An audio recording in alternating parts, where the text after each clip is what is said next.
Break the board sports. It's your boy RJ Cash. Click that like, hit subscribe. Man, what a crazy Saturday in the NFL.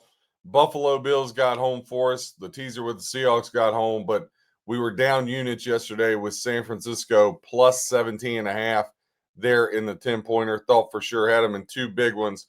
Thought for sure we were getting home. I'm not surprised the Seahawks won. I actually thought the Seahawks would win the game. That's why I gave them out there with the Bills plus 8.5. But man, if you had told me the score was going to be that, I would never believe it. So, all you guys that were on the Seahawks train, hey, egg on my face. You guys were right. I was wrong. Back to the board. Now, here on a Sunday, Texans, Patriots, Rams, Bears. Let's finalize, see who we get. Obviously, Broncos move on against the Bills. For me, that was a devastating loss as a Bills fan. But on top of it, Bo Nix now out. So now Jared Stidham, does he step in and become the Jeff Hostetler of the Giants or the Kurt Warner? Does he lead Denver to the Super Bowl? Well, first of all, who are they going to play? And that leads us to the first matchup of the day. And before I get into these games, I want to preface this and be very, very clear. If you had a bad day yesterday or it didn't go your way, do not get in front of your buddies who's bragging about how much they won and change your mind now today. Listen, stick with what you had, what you liked going into the game. May do a little research, listen here, but stick to your guns. Don't start getting all over the place and getting scared and trying to chase it. Money is lost from yesterday. You now must move on. It's a different day. Again, remember, it's a stock market, up, down. There's a lot of highs, a lot of lows. Goal is through the course of the year for you, whatever your unit size is. If I'm going to end up 120 units over 500, just take that times whatever you're betting. That's how you got to figure it. All right, so we got the Texans at the Patriots. Line still kind of split. What do I mean by that? There's some threes. There's a couple 3.5s. However, 59% of the ticket count, 75% of the handle here is going to the New England Patriots in this matchup. 41% of ticket counts, 25% of the handle going to the way of Houston. That total sets 40.5. Now, here's what's really important about the total here.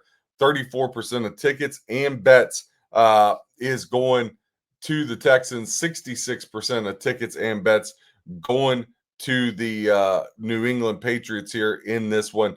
Just trying to make sure there's no last second injury updates want to touch on for this. That's always really, really important. Also, funny thing, Trendy Dog, this is why I'm so mad. Trendy Dog was San Francisco yesterday for the whole weekend at +7. They were the most bet side. So again, I should have knew just by that, but again, didn't think they would get blown by. Back to Texans Patriots. Now Texans have won 10 straight. They're 5-1 ATS their last 6 versus New England. New England 14-1 straight up their last 15. Obviously, it's been well documented. The Patriots haven't really played anybody, so this is going to be a really huge test for Drake May. Now, Houston offensively on the road, averaging 20.9 points per game. 6 points per game better is New England. They're averaging 27 points per game at home. That's good for 10th in the NFL. And then Houston brings in that number 1 ranked defense that gives up 14.3 points per game on the road. But here's the thing, New England's the third best, giving up 16.7. So even though talk about the competition piece of it for the Patriots, the reality is their defense has played really, really well. I got huge concerns and huge question marks about Houston's ability to throw the ball down the football field here in this one. Now, I will say this. Yesterday was chalky, right? Both favorites won and covered. What I will say is there's going to be a dog in here that presents itself somewhere, right? And when I look at this game, I think there's 3 ways to go with it, and I'm comfortable with all 3. If Houston pulls off the upset in this game, I can't see them winning by more than a field goal. I just can't. New England, I could see them winning by 7, right? I could see 10-3, 13-6, 17-10. I could see that, right?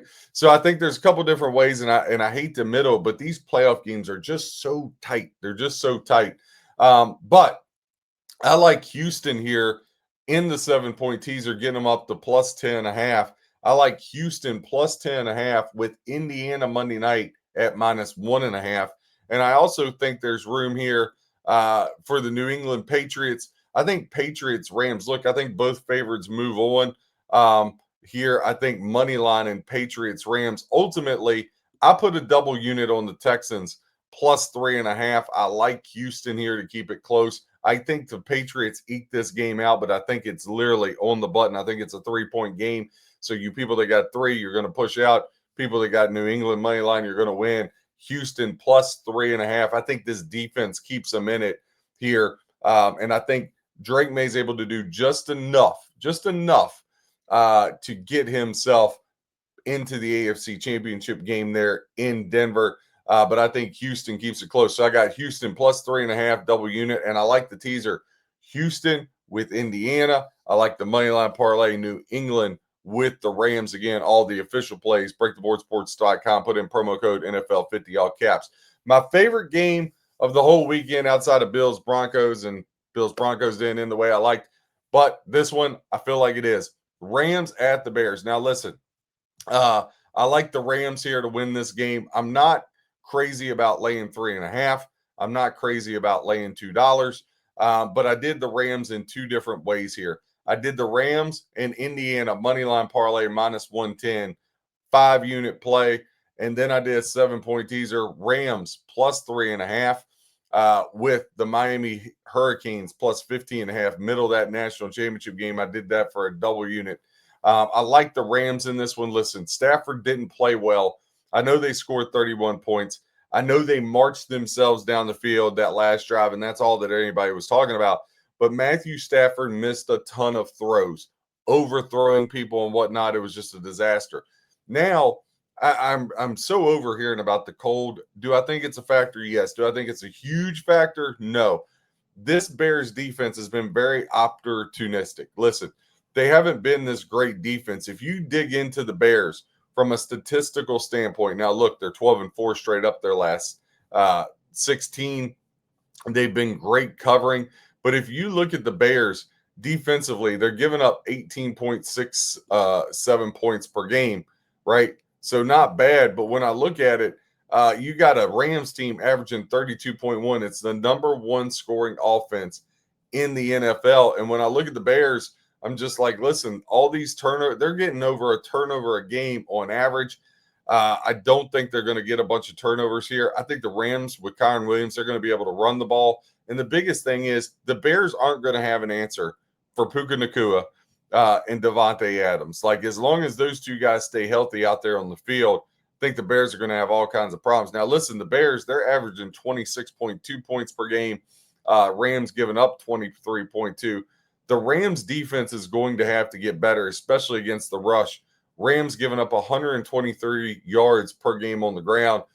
Bears averaging 127.6 yards on the ground. That's going to be the big thing. I do like DeAndre Swift anytime touchdown. I think that gets home. I really, really like that. I gave that out as an official play. And again, I love Rams Hoosiers tomorrow night. Moneyline parlay minus 107.